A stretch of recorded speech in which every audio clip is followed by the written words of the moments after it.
তোমার নানা যে গাছবাড়ি মাটি আছিল হ্যাঁ কয় বিঘা মাটি আসলো মাটি মোটাতে 500 বিঘা 500 বিঘা 500 বিঘা ওটা তো জানোই আচ্ছা তাই না আচ্ছা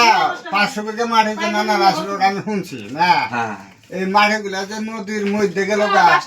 এখন এটা আবার বাড়াইছে না এটা আবার পানি না দুই ভাগ হয়ে হেরে মাটি মধ্যে বাড়াই উঠছে মধ্যে বাড়াইছে মধ্যে বাড়াই এই 500 বিঘা মাটি এখন আবার কারা আবাদ করতেছে এখন এলা আবাদ করতেছে এই যে কুচু তুলি সোনাপুরের মানুষদের ভাঙ্গে দিছে হেমন্ত মামা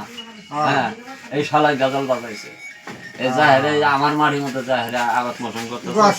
হ্যাঁ বাড়িঘর করতেছে কলম যে ঠিক আছে তোরা যদি তোর বাঁচস না তাহলে মাটি আনি তোরা করে দেওয়া খা কিন্তু আগামী তৈরি মাটি সব খোলা করে দেওয়া তার মানে হিমন্ত ভাঙ্গে দিল আর তুমি যাই ওই মাটিগুলো করে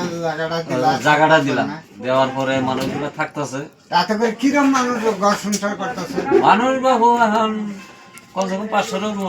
500 রুপে হ্যাঁ 500 বিঘা মাটি না হ্যাঁ 1 বিঘা মাটি ভাগে পড়ছে বাবা ওই মাটিগুলো তার মানে সবাইকে কইছে যে মাটি আগামী তৈরি খোলাসা করে দেওয়া হ্যাঁ উনো থাইকা তার মানে আশেপাশে মাটিগুলো আবাদ করে খাইতেছ খাইতেছে আর ছাগল গরু কয়টা করে দিছ একজনের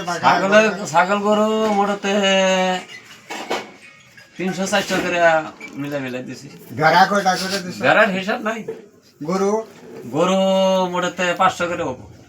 মোষ মহিষের হিসাব নাই হ্যাঁ মোটাতে চরের মধ্যে না যাই গাছ হুম আর কাইসা যা আছে সব মশে খায় সাবা করতেছে হ্যাঁ বুঝা কি হ্যাঁ